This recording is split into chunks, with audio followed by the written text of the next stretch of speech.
Hey everybody, it's Mandy Gibbons here, and I'm here with Jon Eddy, and I'm really excited about today's episode because Jon's story is super inspiring, and I'm going to let him share that. But Jon, if I could just ask you if you wouldn't mind sort of just sharing a little bit about yourself, and then we'll move on to your story, if that's cool.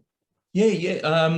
Jon Eddy's my name. I'm a 51-year-old former plumber, sort of. I'm still a plumber, but I don't really have my heart in it too much anymore. Live in Busselton in the southwest of Australia, and yeah, that's I like walking and fighting things. And so when I met you, it was via some friends of mine via the men's walk, and that's when I first heard you speak. And so at a resilience, I think it was Arm for Life Resilience, where you shared your story. So yeah, if you wouldn't mind sharing that and sort of how you got to where, what you're doing now. Yeah, I started with the man walk because the guy who set that up in Busselton, David Barton, was the first person to give me my voice, really, and let me share my story. Yes. And he's been a fantastic support. And honestly, without him, I doubt I would have got the traction I've got. And through that event, I met Mark Lane. And when I spoke about my story the first time, he came forward and told me about his struggles in front of everyone else. And at that point, I realised the power of my, I don't say lived experience anymore, I say living experience, because I'm still here. Yes.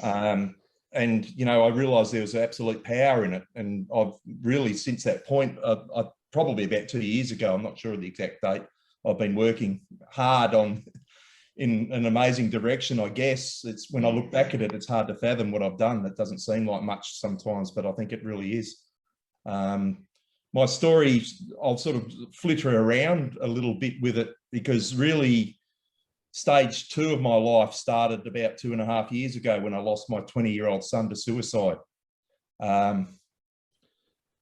This isn't my first experience with suicide in my family. I've got a long history with it. My first experience with it was probably about 12 or 13, and I managed to stop my mother from taking her life. She was very unwell for many years, and by stopping her, I think I just was present. I walked in on an attempt, and I managed to do that a few times. And when I was 15, I didn't manage to do that, and she took her life. In those days, this was 1985, the support I got, I was taken out of school for a couple of weeks, and then put back in school, and I sort of felt like I had leprosy after that. It wasn't really pleasant. Set me on a pretty bad road, to be honest, and I left school at 15. First job I got was plumbing, hence I'm a plumber. I tried to be an electrician, but I'm colourblind, but plumbing's a heaps better trade anyway. So I pretty young to leave home, and I discovered the miracle drug alcohol for pain relief, and started drinking tequila, no less. So I got stuck into this good stuff, and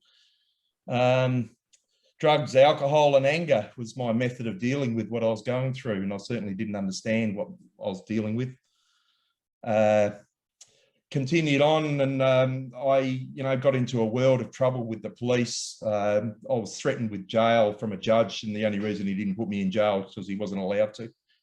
I was going, just drink driving offences mainly, but I got into some very serious trouble. I tried to join the army. I thought that might straighten me out. One of my great mentors in my life was my grandfather, and he's a World War II veteran, and I loved him and respected him, and he taught me a lot about how to deal with humans and work ethics and whatnot. So I thought, oh, I'll join the army, it'll straighten me out. They looked at my record and my psych test, and apparently I had a problem with authority, and they told me if I don't get arrested to come back in 6 months, but I got arrested the next night, so that was the end of that. So that was my army career, but everyone, I think, in that intake ended up over at the first Gulf War anyway, so it's probably worked out for the better for me, to be honest. I went from there, took off up north. I went, bought a one-way ticket with some friends through via Thailand and Greece. And a lot of friends told me I'd be back in 3 months. I think it was about 2.5 years. I came back with a Finnish bride. I got married in Finland.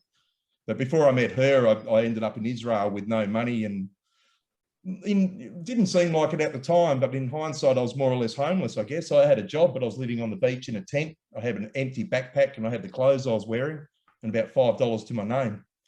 And just before I met my wife, I drank a bottle of vodka, which is about $1 over there, and managed to punch an Israeli policeman in the head, which was not my smartest move in life, and spent a bit of time in jail. And I was actually getting deported. But I sort of wriggled out of that and met my future wife, and she tried to straighten me out, but I was, obviously, you can tell from my story, I was pretty messed up, and I was fighting the whole world when really I was fighting myself, and I didn't realise that. I understand it now. But so we went to Finland, got married. Long story, you know, obviously over a few years. That not long after we got married, things weren't going really good with me, and she's probably wondering what the hell she was doing with me, and I tried to take my life. I've crashed cars and practiced extreme self-destructive behaviour before, but this is the first time I just saw a chance, and I hadn't thought about it before, but I just absolutely at that point was adamant that was it. I'm done. And it's only through physical intervention from a couple of guys that I'm here. So at that point, I was going. I've been in this position before, after that happened, but that, you know, I guess we'll get to that.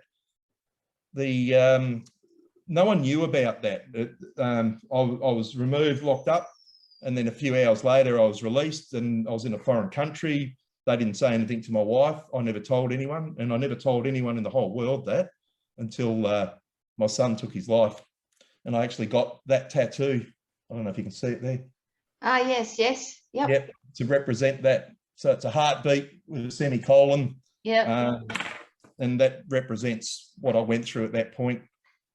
So fast forward, we're back to Australia, met my grandfather, he met my wife. He took his life the same way as my mother, not long after that.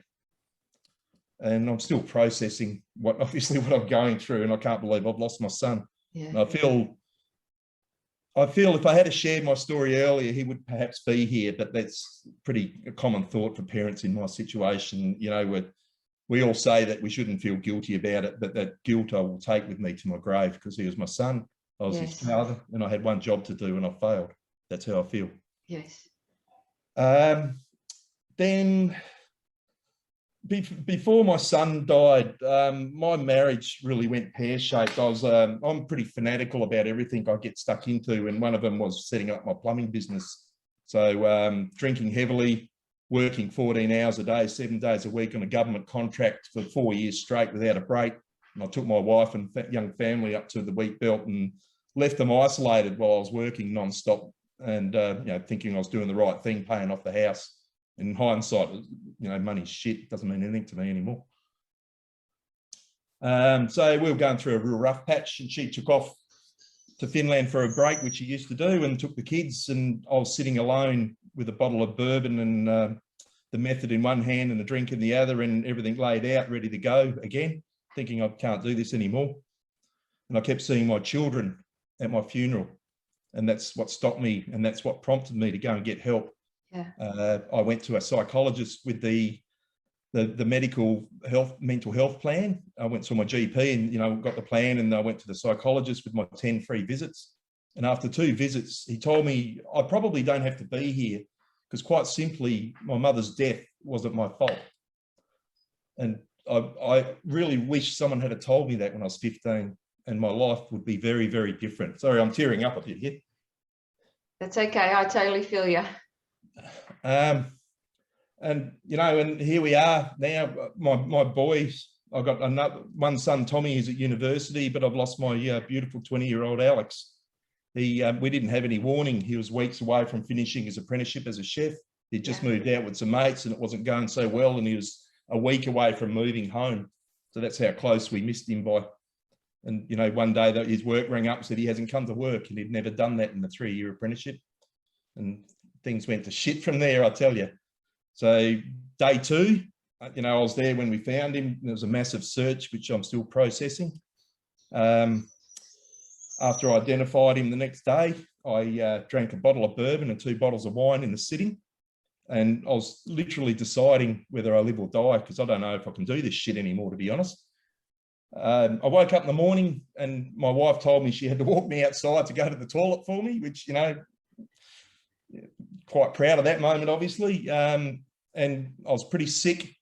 And I decided at that point to never, ever run from suicide again. I just won't run. I'll fight it to any means I can bring to my hands.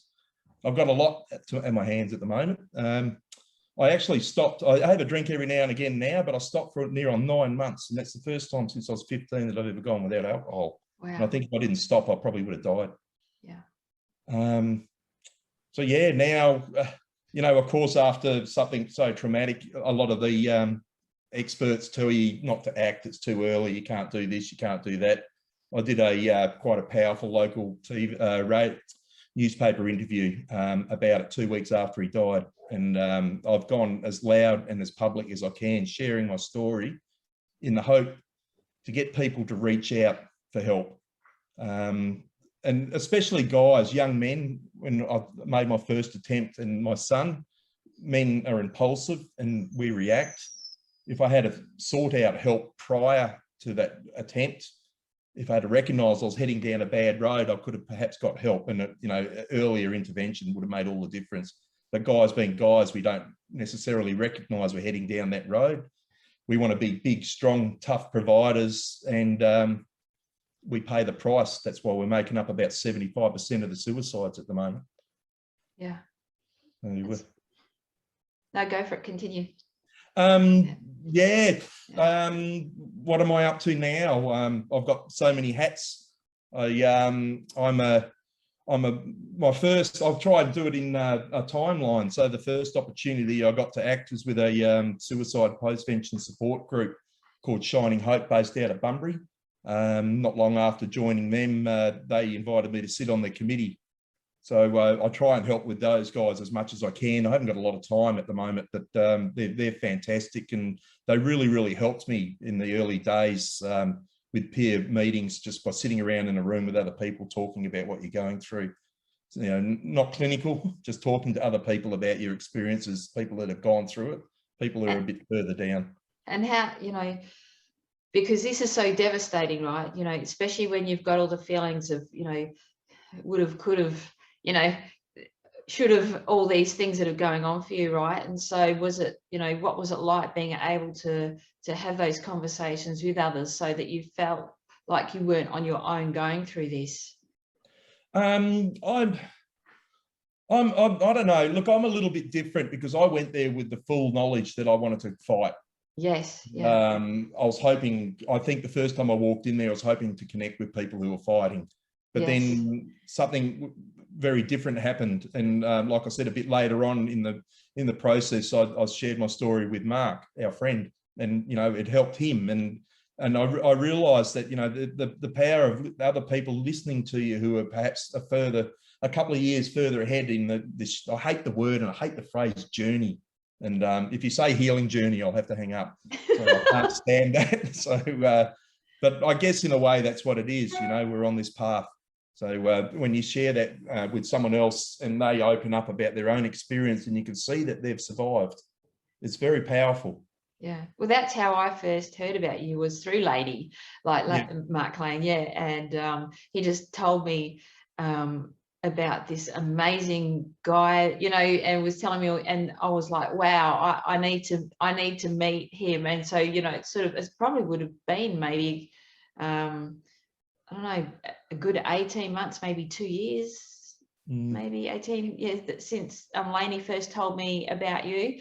And and I was so blown away by your story. And I remember thinking to myself one day, because I was going through, you know, recovering from brain trauma, and I thought, when my podcast shows up and running, I really wanted to, and I could see the incredible work that you were doing, right? And I was thinking, I want to have him on and have a conversation about this. So beautiful also to be able to talk about it from like the parents' point of view as well, because you don't often hear those stories. And not only that, and the combination of also how guys can be quite impulsive, but also very violent, right? As well, when it comes to suicide.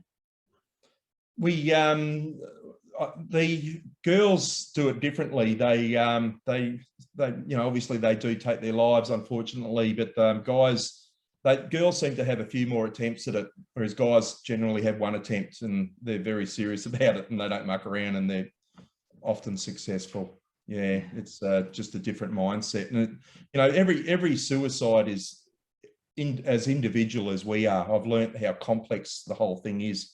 In fact, I was invited to the Mental Health Minister's office with a meeting a little while ago, and one of the first things I said to him was I should have chosen astrophysics because it's so much simpler than suicide prevention. It's just so complex. Yeah. The more I learn about it, the more obviously I understand, but also what I understand is my own experience. It's not right to attempt to understand anyone else's experience because that's their experience. They understand it. We can help them. We all have a little sliver of the answer. And when we all combine as a community, I think we can defeat it. But everyone needs to play their part in it. Oh, I agree so much. I mean, I've been suicidal myself. I know I didn't attempt to take my life, but I danced with it and was in a really dark place. And I planned it. I'd planned it, but didn't go ahead with it. And I was sort of fought it so hard, but just wanted the pain to end at the same time, and it was I remember it being it was nearly like, it's like an out-of-body experience and you just lose who you are completely. And that's what my experience, like, can be different for other people. And I remember I was probably spent a few months in bed, just falling to pieces, crying. And I remember people just not understanding how I felt, just saying, get your shit together. You're one of the strongest people we know. You'll be fine, but yeah, people just didn't get it. And I would say, I'd reach out for help and say, hey, look, can I, I'd be thinking today's going to be the day, and then I'd think, oh shit, I've got to get out of the house. I've got to, because I was afraid of what I would do. And I'd say, hey, can I come around for a coffee to someone's place who had said, come around for a coffee anytime? And they'd say, oh, we're too busy. You'll be right. And so then I'd be stuck in the house going, I don't know, I'd be pacing the floor, you know what I mean? Or in the bed crying and just wishing it would all go away and wishing that there was just a pill I could take that would just end it.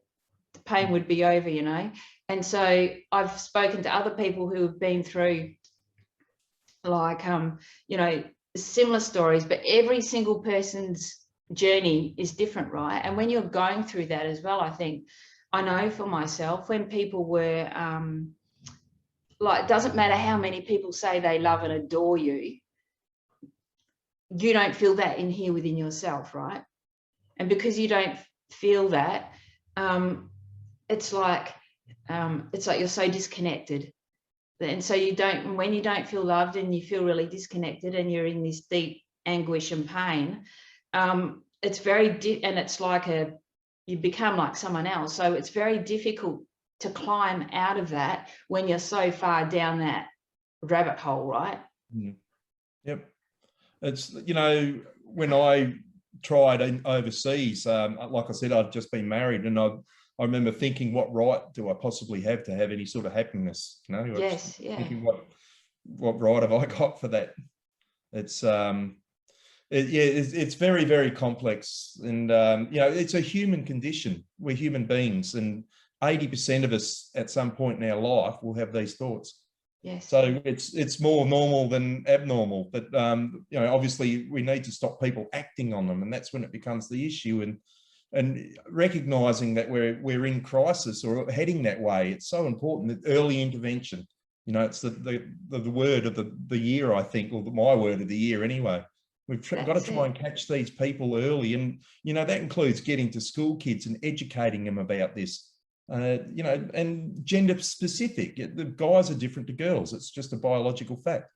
So, and the way they deal with it is. So and that opens up questions about the transgender community and everything. And what an amazing story they have and a battle they have. And so, you know, they just get tortured about what they are or who they want to be through no choice of their own. And I know a few of them now, and they're just the most amazing people. The battle they go through, it's like similar to what I've gone through, but I'm just on a whole different level, I think. So, yeah, and I just hate suicide in any form, to be honest. It's another tattoo I've got. Can you see that one? Yes. Oh, yes. I like that one.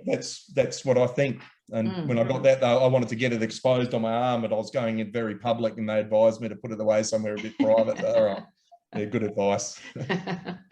And I think too, there is so much shame and stigma around it when people are suffering and in that dark place, and they're feeling like they should be able to just pull themselves out of it. And especially if you're not aware, like when I experienced brain trauma, I was very, very cautious of my mental health because of what I'd been through years beforehand, right? I knew, and I actually could feel myself, I feel my mental health starting to suffer. And I was lucky because I had been through that experience. I know what to look out for, right? So I was able to sort myself out fairly quickly. But, you know, if you haven't been through it and you just don't understand that what you're feeling, this is why awareness is so important, right? Because it can happen so quickly. You don't really know, you know, you can just be feeling really, really crappy about yourself, and it can only just take a few things just to push you over the edge, and then all of a sudden you're spiraling downwards really fast and thinking, how the fuck did this happen? You know? Yeah, and a big part of what I'm doing is raising awareness. That's one of the big things I really, really wanted to do, and that's leads us on, I guess, to the next step, which was blue trees. So I just love a blue tree, and Kendall White actually asked me to be a blue tree community ambassador down here. I think more to shut me up more than anything. But again, with David and Mark Lane, we did the Strong Roots blue tree down here in Busselton. We managed to raise $11,000 towards whatever, you know, like I said earlier, money doesn't mean much to me anymore. It's a tool to get what we need done. Yes. So I remember approaching the city about it, and they said if we keep it under 4 meters, we don't need a building permit. So we moved a 3.5-ton stump illegally off the highway by crane instead. So it was, you know, just got to be doing it, got to get it done. So I've been privileged to be a part of quite a few blue trees now, and I love them. I haven't done one for a while. I need to go and do one. And again, we just recently had a festival down here called Raising the Vibe, which was, I guess, my concept. And the reason that came about was I wanted to get into schools to talk to kids about my experience, but they won't let plumbers in to talk about suicide for some reason. So I thought, all right, beautiful, let's put some music on, and use that as the bait to get him in and try and get him some information. So we had Lifeline and Headspace involved, and, you know, we had a heap of people through. It was a great day. So we'll do that annually. Yeah, that was, I love sort of being told no. Me too. I totally get that.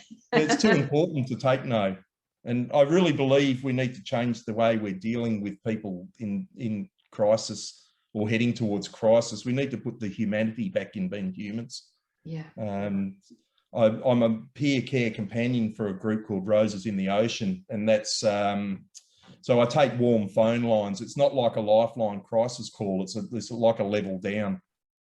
So people can ring up and leave a message, and we'll call them back.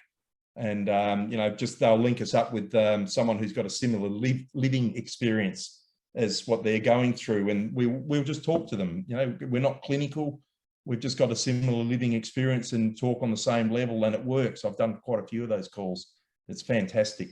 Oh, so, that is fantastic. I should give it a spruik, the number. Yes. It's so 1-800-777-337. So if anyone's having dramas and wants to talk to someone about what they're going through, it's not just bereavement. It can be if they've experienced an attempt, thinking about it, or caring for someone who's suicidal, all of those. Anything to do with suicide, we'll match them up with someone and talk to them. So it's a great initiative. That's so awesome, because I know even for myself and for people that have been close to me that have, you know, been considering suicide in that really dark place, for myself, I was going to have to wait 8 weeks for help. Yeah. And, you know, and that's a long time, you know, that's, you know, when that's why it's so important to like to have options like you have, that you're providing, right, and involved with, because then there's someone to talk to, because all it takes is that little bit of hope, right? Yep. That little bit of hope and that conversation to sort of just ease the pain and give someone some peace in that moment. Because when you're in that space, you feel like the loneliest person on the planet, right? Yeah. And it's so nice to feel like someone cares about you and has your back. And we've got to help people ride that storm. Yes. You know, you've got to ride that storm for however long it takes. And you know, one thing I've from as soon as I lost my son, I was preaching to reach out for help. And there is a problem with reaching out for help at the minute. People have got to do it. Don't get me wrong. It's important, and there is help there. But everyone is busy, and it's hard to get into some places. So you know, it's people have to be persistent with it. Ride that storm, and we're working. I'm personally working on things to try and help. You know, think outside the square a little bit, and things like the warm phone line. You know, they'll never replace Lifeline. Lifeline's vital. Same as the emergency department is vital, a vital tool in the cog. But I'm working on something else with Roses, and it's called a pop-up safe haven in Busselton. And I managed to secure Busselton as one of 5 sites, pilot sites Australia-wide, and this is the only one going in WA at the moment. We're at the moment taking expressions of interest and from people who have either been consumers or cared for someone. We want to know what they think about it and what we can do to improve how their situation is when they're in that critical moment. And then we'll have peers such as myself with minimal training, but people who care and understand, and have them in a safe, warm place, quiet, no fluoros, no emergency department.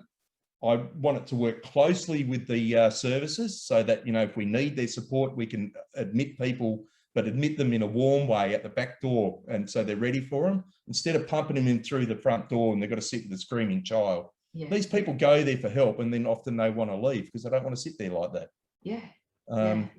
We, again, like I said, we need to put the humanity back into it. So I'm so excited for this thing, and I think the tide is turning, I'd like to think, and the way we're dealing with it. And people are very interested, obviously, in what I'm doing with this. It's a lot of people are starting to watch, and we'll see how it goes. I feel like I'm up against it a little bit to get it going. But you know, it's nothing good is easy, I suppose. It's going to be a lot of hard work, but I can't wait to get it going. So, well, I think too, because you know, people, because there is this stigma, you know, around it, and there's this kind of shame around it, people are actually quite scared to, like, if someone says to them, you know, like, I'm really struggling, I'm in this really dark place, they're going like, well, what's a dark place, or, you know, or what is it? And then they're going, oh, well, you should just go and speak to someone. You know, they're kind of like, that's a bit too hard for me. And so I think that it's really cool to be raising awareness, just so that people can be a little bit more compassionate and kinder to people, and have their back, and understand that they don't actually have to solve that person's problem, right? They don't have to, like, fix them.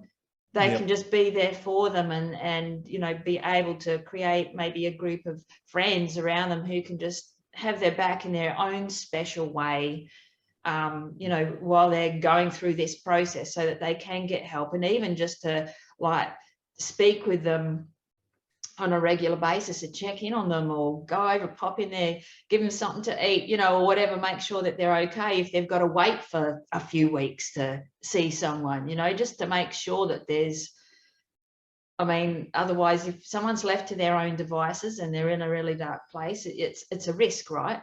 Yep, it is a risk, yeah. And I also think, you know, all these services that are out there are brilliant. I'm never knocking them. I think we're all a cog in the machine that we need to help people. We just need more options. Yeah. And we can deal with these people in a more compassionate way. They don't necessarily need medication all the time, and you know, they don't necessarily need to be shipped off up to Perth, away from their families. And you know, you can talk people down. You know, people they just want this compassionate ear and people to understand and, you know, and validate their story and say, oh yeah, right, I'm not going to sit here and judge you because you've done that or you've been like this, you know. And it comes back to like what we were just talking about is, you know, if you sat there and told me, oh, look, John, everything you've been through, everything's going to be okay. You know, I wouldn't like you as a person almost, because it's just bullshit. Yeah. You know, everything's not going to be okay. Yeah. I'm dealing with something that's just absolutely impossible. And suicide bereavement is very, very different to other sorts of bereavement. Yeah. And losing a child to suicide is on a different level again. It's a type of pain I wouldn't wish on anyone. And it's a pain that's with you forever, 24/7. I remember for 2 years, just over 2 years, looking in a mirror and thinking, who am I? I just don't understand anything. The whole world has shifted. Things like before he died, I had a really good plumbing business and plugging away with my super, thinking, right, I can't wait to go traveling in Asia when I finish my, you know, retire. Everything's peachy now. I just don't care. You know, I've more or less shut down the business. I work for another company and they're brilliant people and really look after me. And I do that to eat. You know, I have no interest in it anymore. I try to remember I'm working on someone's dream home and keep that in the front of my mind. But all I want to do is fight suicide as hard as I can. So it's another thing I've just started is I'm going to be a facilitator for a group called Outside the Locker Room.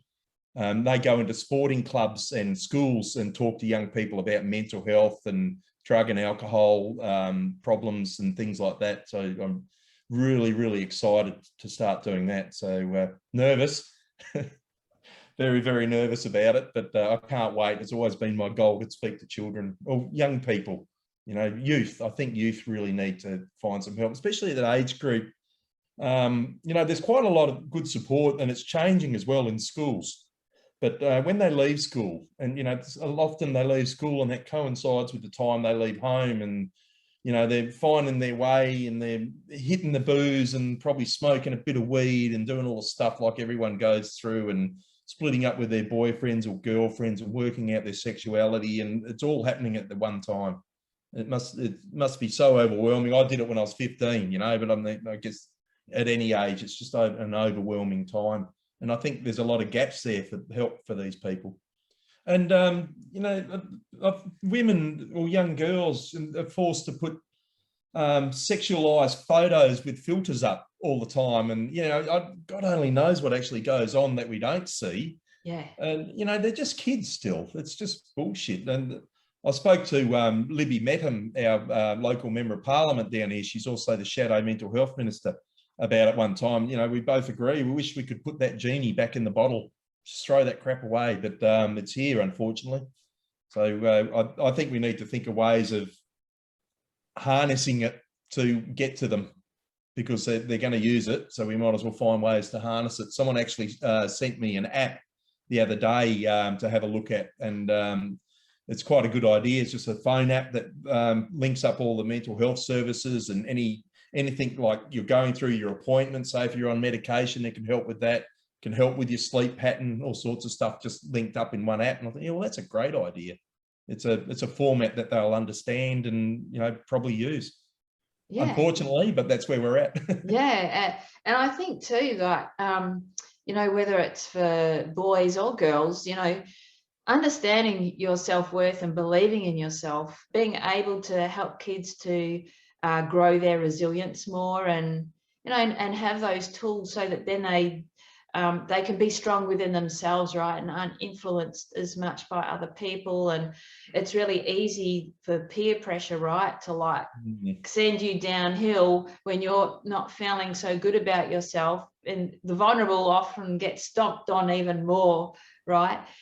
And the thing is that often you'll see that's when you see like kids retaliate, right? They'll get trodden down on so much, and then they will just explode and do something really terrible. You know, you see that happen a lot as well. So, you know, kids are really going through a rough time, hey? Yeah, they are. And I just, you know, I just wish they'd understand it's normal to have a shit day. Yeah. And, you know, unfortunately, like you said, it sometimes multiplies, and you might have a bad day and then your girlfriend might dump you and then you might lose your job or your license or all of the above. You know, it happens, and this is life, and you can bounce back from it, and you can bounce back bigger and better. You know, and this is one thing I'm learning about myself is I don't want to just survive this. I want to flourish. I want to, you know, I enjoy life, and there's certain things that I really, really love, and I want to keep doing that. And you know, I love getting out in the forest and bushwalking and hiking stupid distances is something I really, really love to do. You know, life is good. It's hard. And it's up and down, and it's just normal to have these ebbs and flows and stuff. It's not always peachy.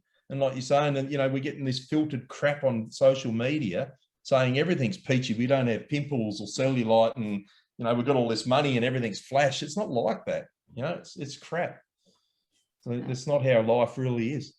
Well, and not only that, usually the people that are doing a lot of that stuff have got a lot of their own shit going on behind the scenes anyway, you know, but the vultures circle the weak, don't they? You know, they, you know, and the bullies are sometimes the hardest hit. You know, they're the ones that are, you know, who knows what's going on at home. Yeah. And, yes. You know, that's, we have to practice kindness. You know, you don't know what secret war someone's fighting. You just don't know. And people are pretty well, everyone's fighting something on some level. Yes. And, you know, you don't have to be everybody's best friend, but you don't have to stomp on people. You know, someone could have helped my son on the day he died, and instead he, you know, shat on him. Yeah. And, you know, I don't for a minute say he caused his death, but he could have intervened if he had known, you know. Yeah. Or perhaps practice kindness, things could have been so much different. Yeah. I'm definitely not saying I wasn't guilty of that before his death. Obviously, I'm a very, very different person. I used to be very hard-nosed and judgmental and wouldn't necessarily talk to anyone, and I wouldn't necessarily donate my time to anything. I would donate money, you know, we'd give a lot of money to Red Cross through the business and all sorts of entities, but I wouldn't donate my time. Now, yeah, money's just irrelevant unless I've got, you know, I've got enough to eat, and, you know, I need money to put on these events and things that I'm a part of. And, you know, it's hard. The worst part about doing anything is actually going out there chasing up money. I hate it, but it's a part you got to do. So, yeah, that's the thing. But the thing is that there's so many, but there are people that are out there with money who don't, you know, who do have a lot of compassion for it, but maybe don't have the time themselves, right? That would love to give you that money, you know, because they do want to see a difference being made. So that's a good thing. The Busselton, or the community in the southwest, but Busselton, my home, has been the most generous, amazing place. After we lost my son, I was pretty sure I'd leave. I didn't think I could stay here because obviously every corner I turn, I see him, and he's everywhere.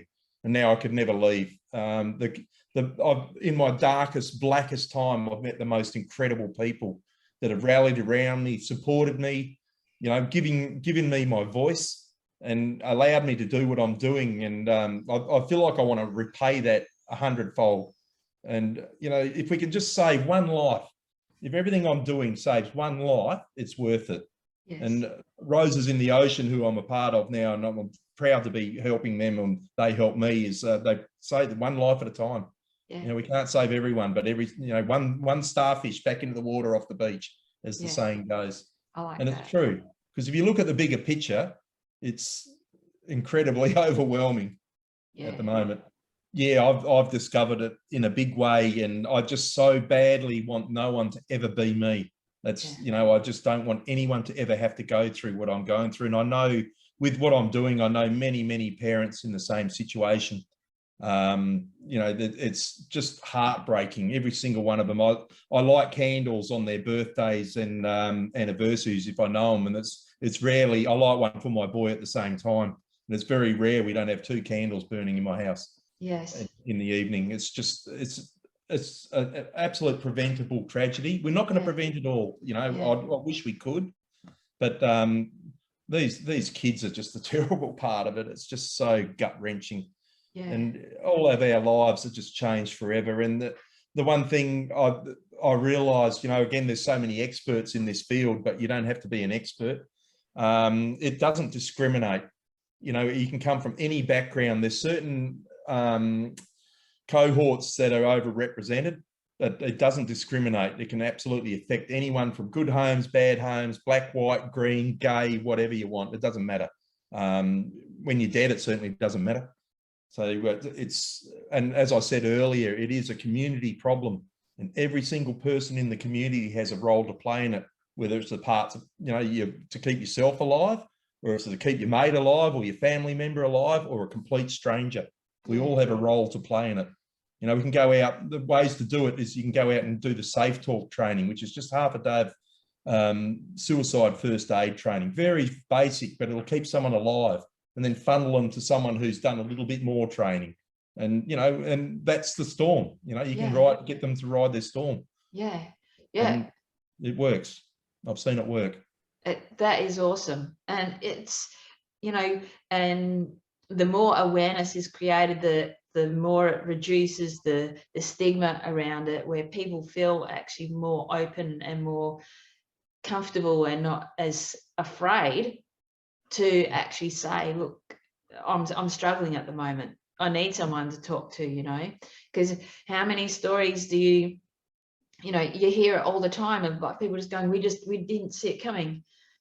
We just didn't know, There's always signs, they say. We didn't see signs from my son, but he wasn't living at home at that point, so we would have missed them. In hindsight, he was a moody bugger, and at the end, and which is not uncommon for me, I'm moody all the time too. So I feel sorry for my wife having to live with me. It's her birthday tomorrow. So. Oh, happy birthday. I love your wife. I met her at that Art for Life event. She's lovely. Yeah, she is. Yeah, she doesn't, hopefully she's not here because she doesn't know we're taking her out to dinner tonight, and our boy Tommy's coming from Perth. So awesome. She doesn't know he's coming down. So she's not home from work yet. So and it's there's so much I want to do, and I feel like a sponge, and I'm learning so much. And I was really close to signing up to university, and I wanted to go and study youth work or something like that, just mainly to be taken seriously. But I don't need to now, to be honest. I feel like I've been taken seriously, and I've been called all sorts of things, like bizarrely a community leader, which is just surreal to me. That's how I think of you. You're a powerhouse, big time. Yeah.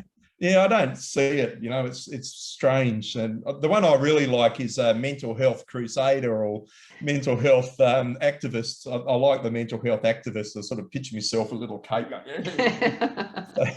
Because it's so much needs to be done. And like I said earlier, again, I only have this little slither of my story, but by sharing it, it seems to empower people to open up and say, okay, I can get through this. You can, we can do it together. Yeah. So, I'm going to be trained as a Safe Talk trainer in February, which I'm really, really excited about, because that opens up me to go with my story and then offer that training to people after I've shared my story a little bit.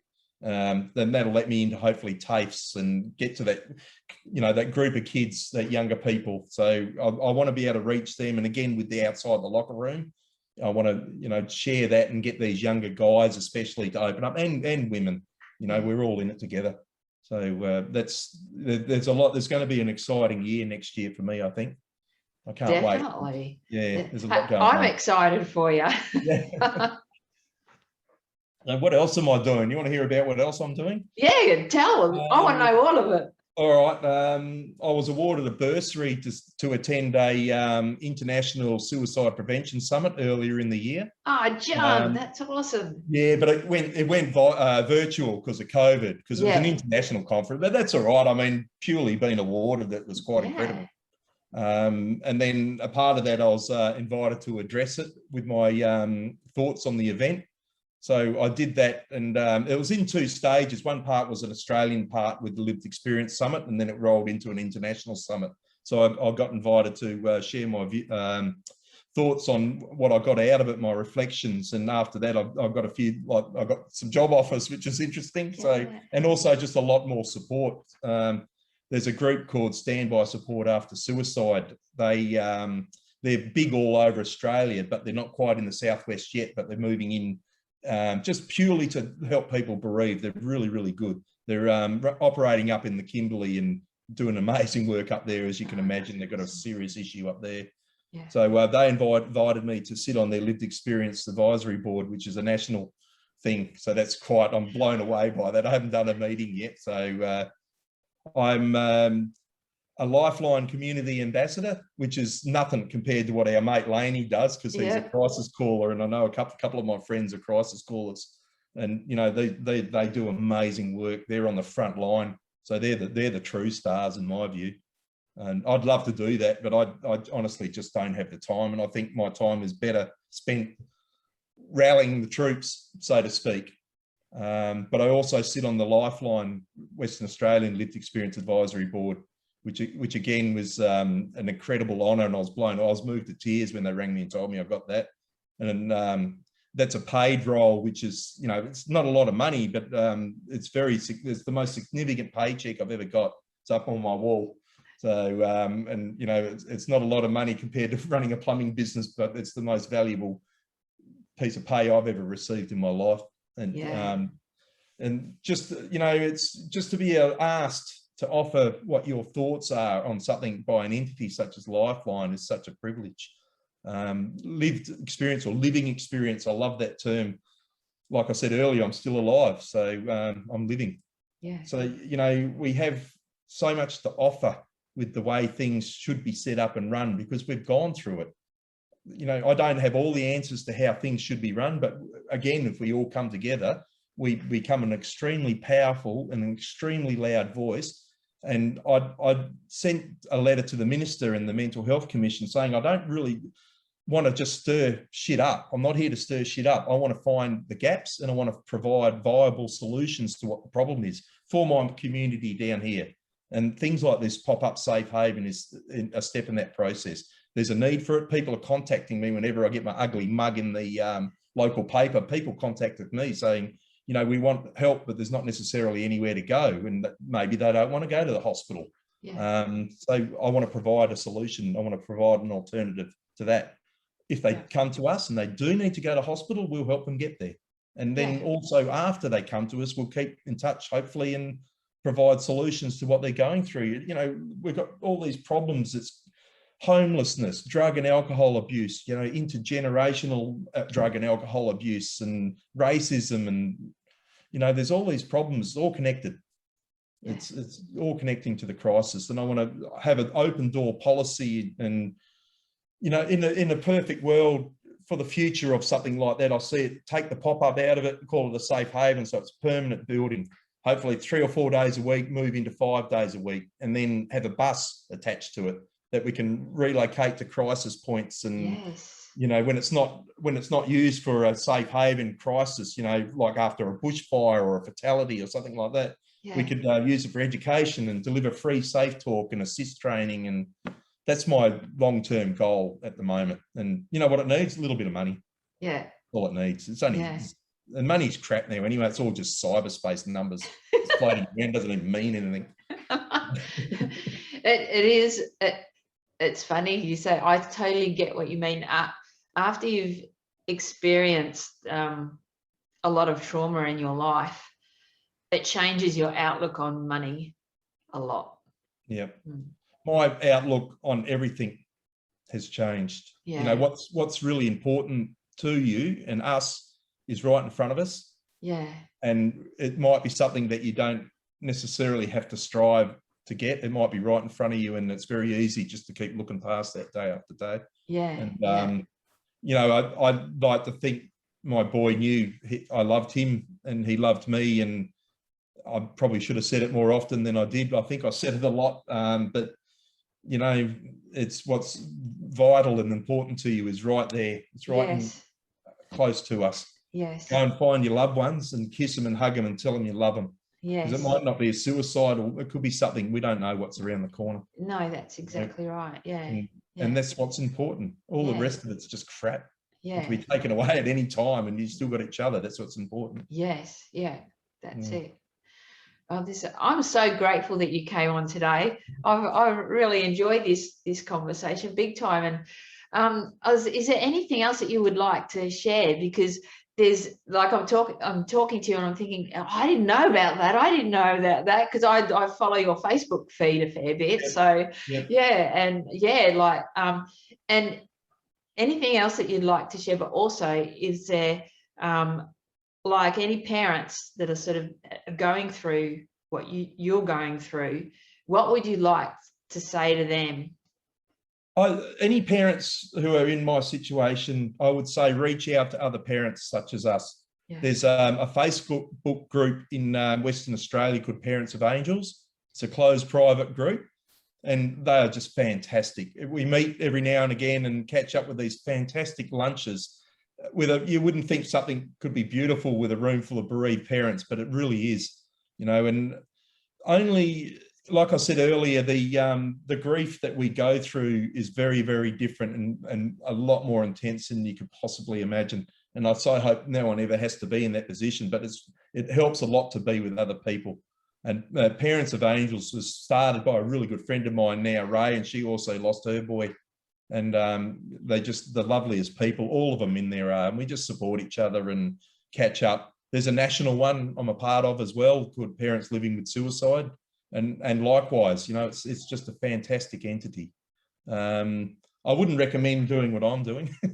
It's not the easiest way to deal with things. And, you know, I got told that a lot. And, you know, I get told I'm re-traumatizing and whatever, but this is how I survive. So it's what I do. And I would just encourage any parents not to try and do it alone. You know, reach out and get help. It's not for everyone to go into a peer environment.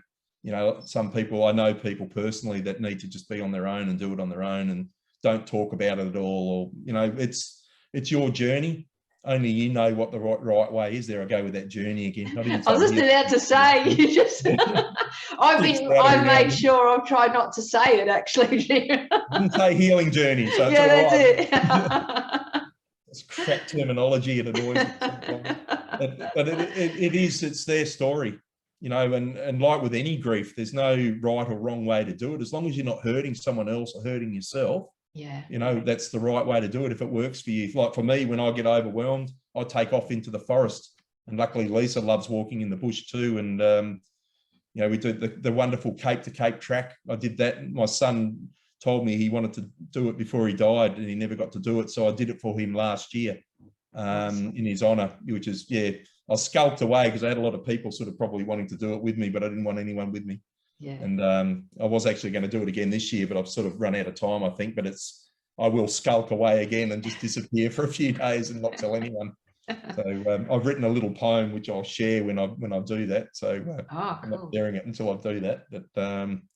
But I've organised while you're getting the word out there. I've organised last year. Or earlier this year, sorry, I lose track of time a bit, a Cape Walk for Hope, which is on the Capes, which is obviously significant for me. But we did it earlier this year. I did it as a result of 6 kids down here that have taken their lives since Christmas. So the youngest's been 14. And I couldn't wait for the concert that I was organising. I had to do something sooner, so I put together a walk. Our community was shattered, and I wanted to bring people together and, you know, just go for a simple walk. And I forget the numbers, but I think we had something like 200 people show up for that, and 40 mil of rain forecast for that day. We managed to get most of it out, and we had Laney on the barbecue, and it was a really, really good day. And I wasn't going to do it annually, but everyone's saying, oh, when are we going to do it again? So we're booking that in April, I think, April the 10th, which it'll go out on social media.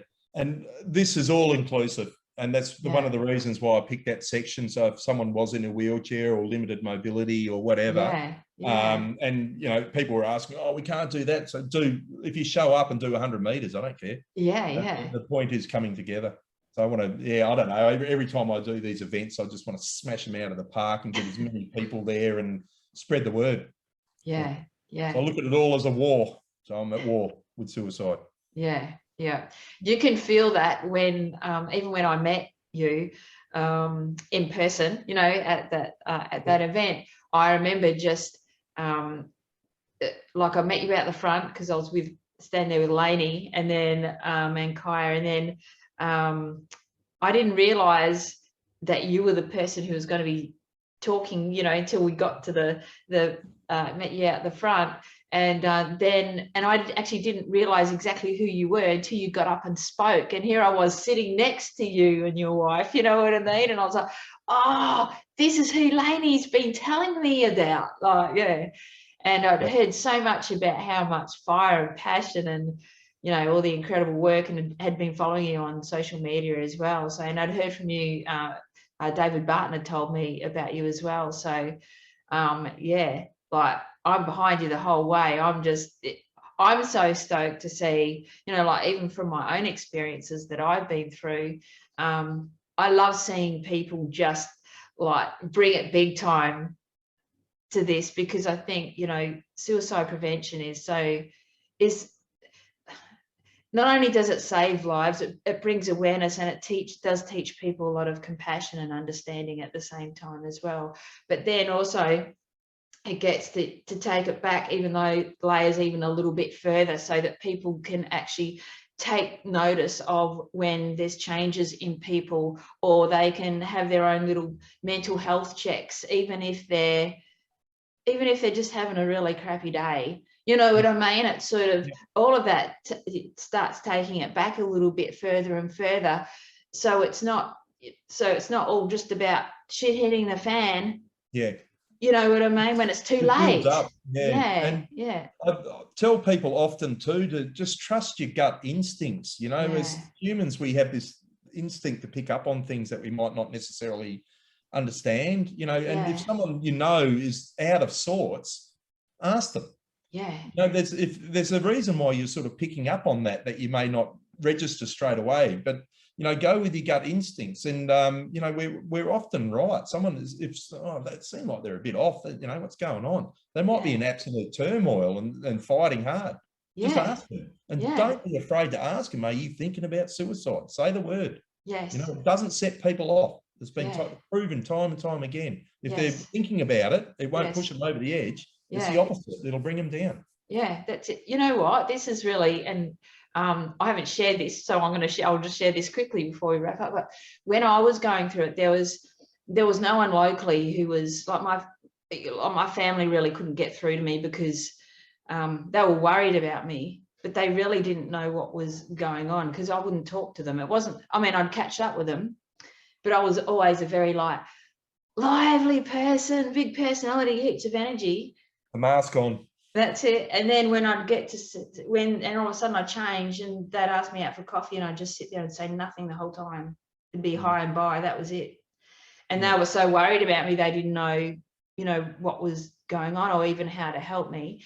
And I was just lucky that I had some colleagues of mine that I'd done a course with, some coaching stuff with, and she noticed the change in me. She lives over east, right? Yeah. And the other ladies lived overseas, and she had like messaged me several times and said that she just sensed that there was something not right with me, and I could open up to her. And because I had so many doors shut in my face, you know, not like hundreds of doors, but, you know, I probably had about 5 or 6 doors shut in my face during that time where I asked for help, and I just thought, I'm on my own in this. I've just got to figure this out. And she was super persistent with me, and then I decided to get on a Zoom call with her, and it changed everything, because she rallied all these women together, and then they were messaging me every day on Facebook Messenger, checking in with me. They jumped on Zoom calls with me, and that changed everything for me. It was just, that was what like got me through it, you know. And so this is why it's so important, when you do see that something's not right with someone, don't just like brush it off, you know, and go, oh, you know, I don't have time for that crap, or, you know, whatever. And I guess something else too is also be prepared to listen. Yeah. You know, there's a bit of an art to listening, which I'm learning. I don't, you know, I'm always learning. You know, to sit there and listen to someone's story without, you know, without judgment, and just listen to it. And it's a real, it sounds easy, but it's not. It's actually not. It's, you know, you sit there and just be prepared to listen, and be prepared for the answer that you might not want to hear. Yeah. You know, and there's no, urgency always. Sometimes there is, obviously, but, you know, you can just listen to this people's story and then say, oh, you know, come on, let's go and have a coffee and let's go and get some help and talk. I'll come with you even. Yeah. And again, like I've said earlier, bring back the humanity. Yeah. You know, we're human beings. We need this contact with people. Yes. COVID's showing that, I guess. Yes. Yeah. Yeah. Big time. I'll give you a big virtual hug, Mandy. You know, we're all fighting something on some level. You know what I mean? Yeah. It's always a very real honour for me to hear people's personal stories like yours. It's I hear many of them nowadays, and it never ceases to move me.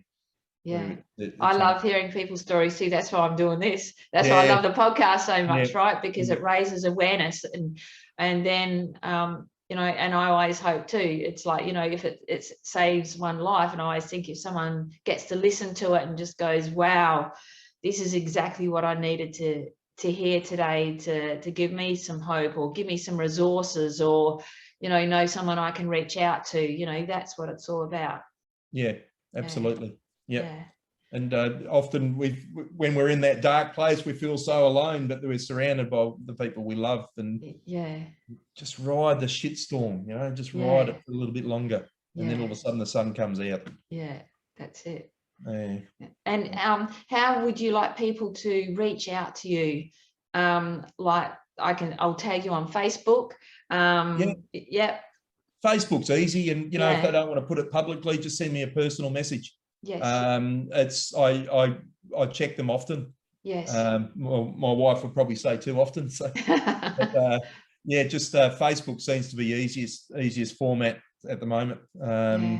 You know, if people reach out to you and want to get hold of me, and you think it's appropriate, pass on my phone number or email.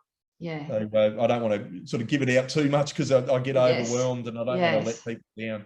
But you know, if they send me a personal message, I can reply when I get a chance, and hopefully point them in the right direction for getting some help. Yes, awesome. And use the warm phone line, people, if you need it. It's and if you feel like you need to ring Lifeline, ring Lifeline. Yes. Can't stress it enough. These are fantastic, and they don't judge. Yeah. That's so good. Oh, well, thank you so much for today. I'm just so grateful that we've got this chance to. It's been awesome, and and I'm just glad that we're able to like make this time, and because I really want people to see your brilliance, right? Because I do believe you're a powerhouse, big time, and I want, you know, and I think it's important also for people that are also wanting to raise awareness, that they also see your passion, right? Because it can be when you are feeling like you're fighting a war against something like this, sometimes you can feel like it's just too overwhelming, right? Where if you can see someone's brilliance and how they're like fired up about it, and calling me brilliant. That sounds weird. Why? I believe so. Take it as a compliment. It's not. It's such a hard thing to do, and I don't know. It's just not for everyone. Yeah. You have to be prepared to get a lot of no's and a lot of no answers. And I would say 80% of emails I send out, I don't get a reply to. Yeah. So you have to be persistent, and you have to be prepared for having doors slammed in your face. Yes. I'm prepared to kick the doors down. I don't care. Yeah. So if there's a door slammed in my face, I'll just go around the back. Yeah. No doors, find a window. Yeah, well, you know, it's too important. What are the options? We don't save these people. Yeah. It's not, the failures for me is just not an option if I don't get something that I think is, you know, and I keep stressing it again. I don't have the answers. I'm not an expert in this field. You know, it's and I tell everyone I meet, including the minister and the commission, that I'm not an expert in this field. I'd be lying if I said I was, and I wouldn't be taken seriously.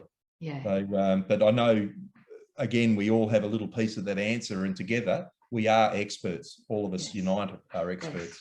Yeah, I agree. I agree. Yeah, that's good. Thanks for coming on, and thanks for everyone jumping on board and watching us today. Yep, thank you. Thanks for having me, Mandy. It was great. Awesome. So, yeah. See you later, everybody. Thank you, everyone. Thanks. Hey, beautiful man. If you're going through stress, need insight, direction to lighten the load, brother, and support during these challenging times, reach out to me. It's no secret that there are so many men suffering at the moment, amazing men, and they're so keen to get help, but don't know what that looks like. So I've created a 6-week one-to-one resilience coaching package for men with one-to-one coaching calls and support via Facebook Messenger and WhatsApp in between calls to help put yourself back in the driver's seat of life. And there's a strong level of trust that goes hand in hand with walking by someone's side during their challenges and their celebrations too. And that's what I'm here for, brother. So message me and let's find your path to true resilience.